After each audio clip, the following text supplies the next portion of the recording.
İndi sizə mən Qayalı marketdən nələr aldıqsa onları göstərəcəm. Ucuzluq idi, əmin.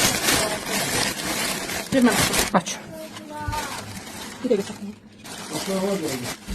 Aç. Bu qaqaş hər dəfə stəkan görəndə deyirəm, amma arzumdur bu stəkan, aldırtılır. Kəsməyik. Bu o günkü. Aç bunu.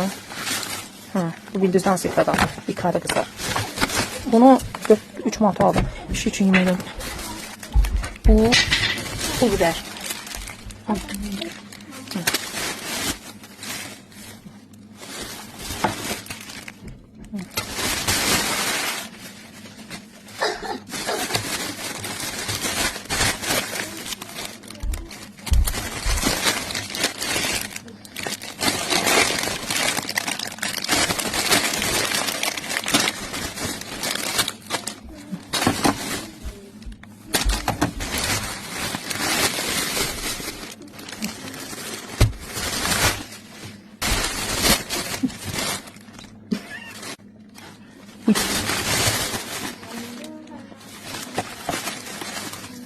Kurkuma.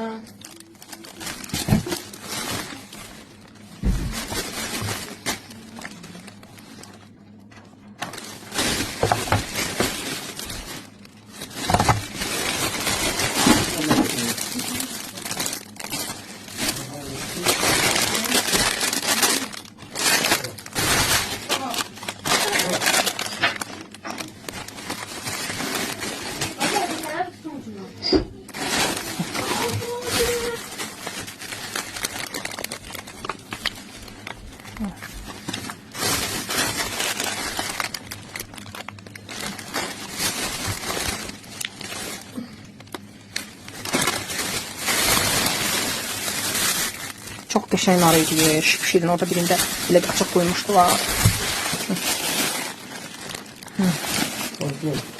Məsafətini elə.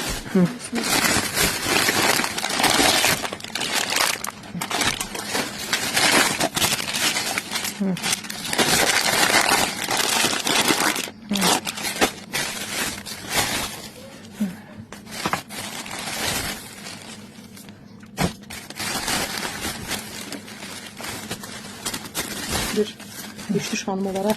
Halal olsun mənə. Olsun. Evlaq necə olur? Burada nədir? Burada bir sürü nədir qızlar? Burada balıqdır. Burada da balığın kürüsüdür. Sveji balığın kürüsüdür. Farelin yoxu neydi balıq? Neyse roşun. Balığın kürüsüdür. Bunu gelip açık söyleyeceğim. Bu kərəvizdir qızlar. Kərəviz. Bu çok güzel bağırsaqları işlədir. Metabolizmanı hızlandırır. Soğan kahıdır.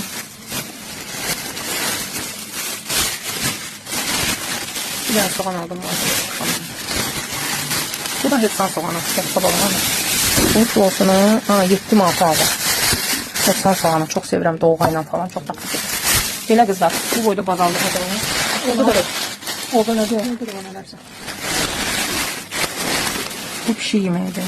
Bu da pişi yeməyidir. Bu da yaş yeməklərdir. Pişi yeməkləridir. 3 lira ben mi? 3 fərqlidir. Vitaminlidir. Bu da nədir? Dünyanın axırıdır deyə qızlar. Ay.